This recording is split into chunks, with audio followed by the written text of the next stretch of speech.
Alors nous sommes dans un autre épisode dans lequel je poursuis ce journaling sur Vital.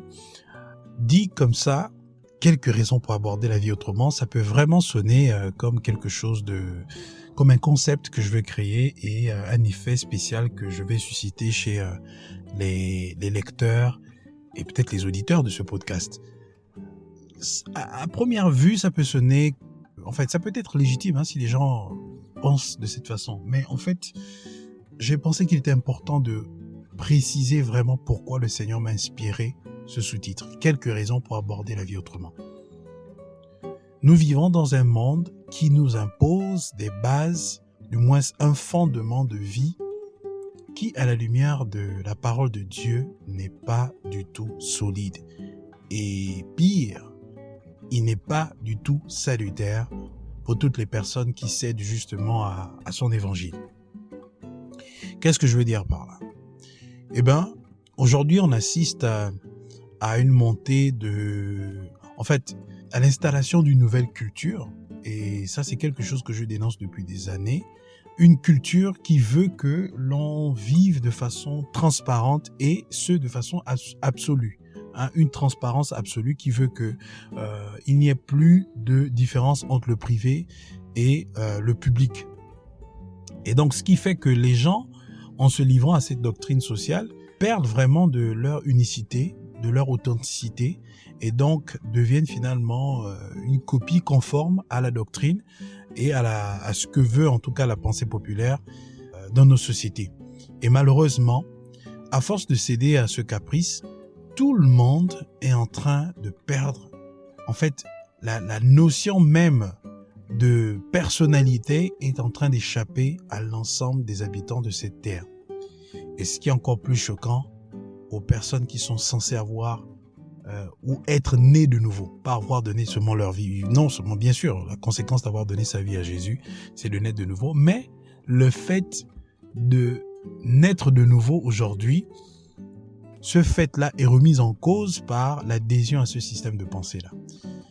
Et donc Vital vient, en fait c'est un livre, mais c'est ça qui est extraordinaire. Vital vient comme ramener tout un chacun à l'essentiel de la vie. C'est la raison pour laquelle c'est Vital. Et il y a tellement de raisons qui peuvent nous amener à revenir à l'essentiel de la vie.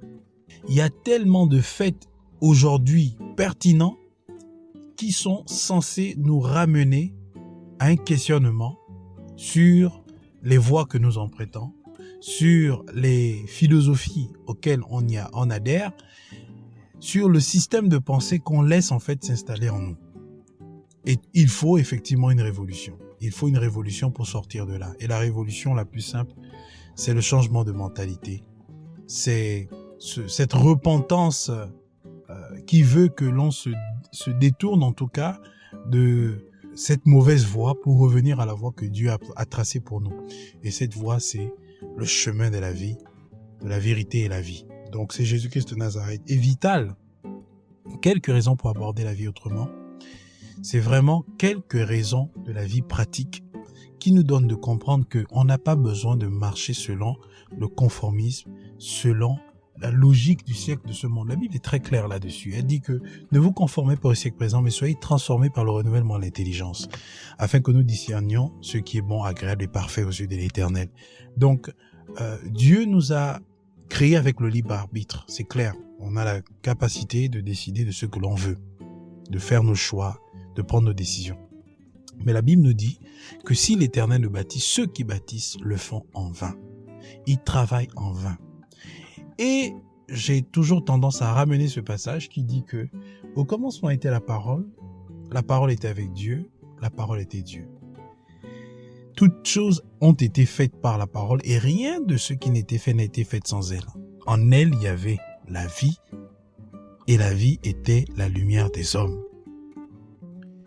Ceci étant dit, on comprend très clairement que Dieu est le fondement de toutes choses. C'est lui qui a créé toutes choses. Et toute personne qui veut réussir sa vie, du moins qui aspire au bonheur, parce que finalement c'est de ce dont il s'agit dans le livre Vital, parce qu'après ça revient à la grande thématique du livre La joie de vivre, ou en tout cas de cette série de livres, Donc, vivre son bonheur sans Dieu, c'est un mensonge dans lequel on s'engage. C'est une tromperie dans laquelle on s'engage. Et ce, de façon tout à fait inconsciente, mais aussi de façon aveugle.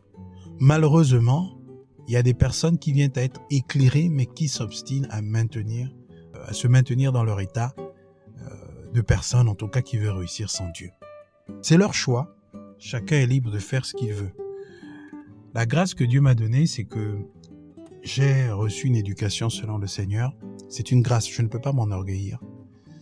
Et la responsabilité que j'ai face à la grâce que Dieu m'a accordée, c'est de pouvoir la partager. C'est de pouvoir dire aux uns et aux autres que Dieu veut être le roi dans notre vie. Dieu doit être le roi dans notre vie. On a plus à gagner à l'avoir dans nos vies que à vivre avec toutes les richesses que nous avons sans lui sur cette terre. C'est la raison pour laquelle tous les chantres, les évangélistes de la doctrine de la réussite sociale, matérielle et financière sans Dieu, je les invite tout simplement à revenir à l'essentiel de la vie, à revenir à ce qui est vital, parce que à quoi bon en fait gagner les richesses de ce monde si après c'est pour perdre son âme? Et ça, Salomon nous le rappelle, le roi Salomon dans toute sa gloire. Que sert-il à un homme de gagner ce monde si c'est pour perdre son âme après? Je crois que c'est lui qui l'a dit. Donc il a goûté à tous les plaisirs de ce monde, il a joui de toutes les jouissances qui pouvaient exister, et à la fin de sa vie, il s'est rendu compte que vanité, les vanités, tout est vanité. Est-ce une raison pour dire que on ne doit plus aspirer au bonheur, aspirer à la prospérité financière, aspirer à toutes ces choses? Bien sûr que non, c'est pas ça mon message. Ce n'est pas ça en fait la logique en tout cas dans laquelle on est quand on lit le livre Vital. Bien au contraire, c'est d'aspirer au bonheur en se basant sur Dieu et Dieu et sa parole. Donc Vital est une ressource qui nous ramène vers l'essentiel de la vie d'un être humain sur cette terre. Et cet essentiel-là, c'est lorsqu'on fait le choix de placer sa vie, de donner sa vie à Jésus-Christ de Nazareth. Oui, on dira, mais finalement, c'est un livre évangélique. Mais oui, bien entendu. Je vous ai dit que on reçoit la grâce. Mais après avoir reçu la grâce, on a une responsabilité. Il faut être un vase, il faut être une lumière qui doit éclairer, un sel qui doit donner de la saveur. Il faut être une lettre qui peut être lue et connue de tous. Et le message que nous avons reçu, il est clair. C'est de faire des nations des disciples. C'est d'annoncer l'évangile, c'est de gagner les âmes. Et à travers ce livre, c'est ma modeste contribution. Restituer en tout cas la grâce de Dieu que j'ai reçue.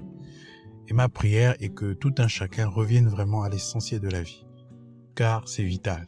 Et les quelques raisons qui sont présentées, c'est tout simplement des éléments qui peuvent vous aider à bâtir votre vie sur le roc qui est Jésus. Donc c'est vraiment quelques raisons pour aborder la vie autrement.